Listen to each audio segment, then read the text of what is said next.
வணக்கம். இன்று 1965 வெளியான திருவிளையாடல் படத்தை பற்றி தான் உங்கள்கிட்ட சொல்ல இருக்கிறேன்.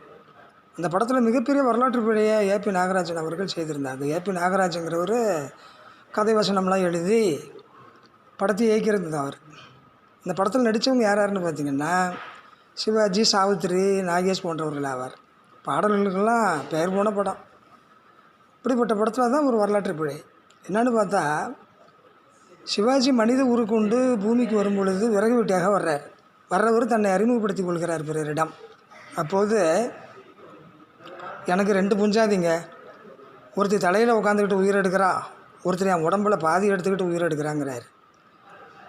உடம்புல பாதி எடுத்துக்கிட்டு உயிர் எடுக்கிற வேணா உமாதேவியாக இருக்கலாம். ஆனால் தலையில் இருக்கிறவ யார்? கங்கை இல்லை.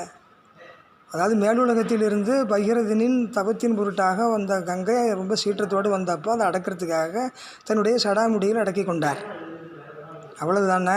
அவர் அவளை போய் எப்படி சிவபெருமானுடைய மனைவியாக கருத முடியும்?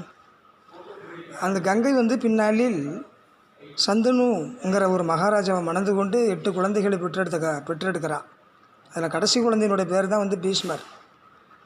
ஆக அடுத்தவனுடைய மனைவியை கொண்டாந்து இங்கே சிவபெருமானோடு முடிச்சு போட்டிருக்கிறாரு ஏபி நாகராஜன். இது மிகப்பெரிய வரலாற்று பிழை. மக்கள் ஏதோ படத்தை பார்த்துட்டு ஆகும்னு கத்திக்கிட்டு இருக்காங்க. எவ்வளவு முட்டாள்தனமாக இருக்கிறது பாருங்கள். நன்றி, வணக்கம்.